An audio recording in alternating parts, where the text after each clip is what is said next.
In this video, you'll learn how to download eBay financial statements. This process will guide you through accessing your seller account, generating the statement, and storing it properly for your records. Begin by logging into your eBay seller account. Once logged in, navigate to the Payments or Reports section of the interface. Here, look for the option labeled Financial Statement or Summary Reports.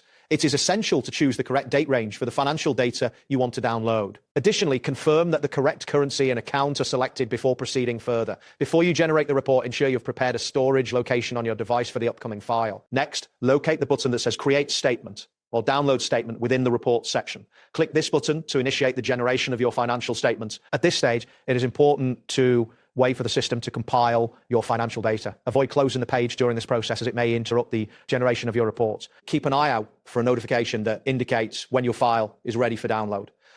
This confirmation is crucial before you proceed to download the report. Once the notification appears, you can download the report. The generated statement will typically include details about your earnings and any fees incurred during the selected period. After the download is complete, locate the file in your designated storage location. It is advisable to open the file to verify its accuracy. Check that all totals and transaction entries are correct to ensure the data reflects your financial activity accurately. After verifying the information in the file, save a copy in your accounting folder for easy access in the future. To facilitate tracking, consider renaming the file with a clear and descriptive title that includes the date range covered.